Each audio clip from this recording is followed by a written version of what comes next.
પ્રજાની સેવા માટે સરકાર આ કામ કરતી હોય ત્યારે પણ મેં આજે મારા પાસે નેવી લાયસન્સ છે અને હું બસ ચલાવું છું।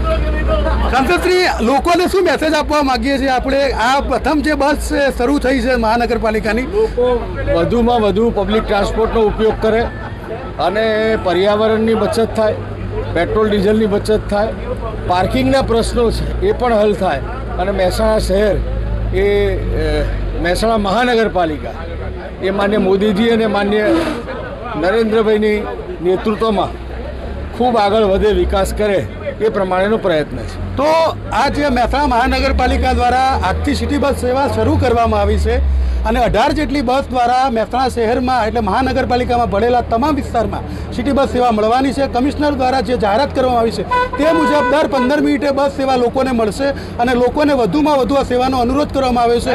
તો લોકો પેરાય બસમાં બેસવા માટે, પેરાય સિટી બસમાં, એ માટે રાજ્યસભાના સાંસદ મયંકભાઈ નાયકે પોતે સિટી બસ ચલાવી છે અને પહેલી જે બસ સેવા શરૂ થઈ છે એમાં પહેલી બસમાં સાંસદ સભ્ય હરિભાઈ પટેલ, ધારાસભ્ય મુકેશભાઈ પટેલ, ધારાસભ્ય સુખાજી ઠાકોર અને ભાજપના જે પ્રમુખ છે, જિલ્લા પ્રમુખ ગિરીશભાઈ રાજગોર સહિત અગ્રણીઓએ મુસાફરી કરી છે। સાથે સાથે આ બસને મયંકભાઈ નાયકે પોતે ચલાવી લોકોને મેસેજ આપ્યો છે કે વધુમાં વધુ લોકો આ બસમાં બેસો।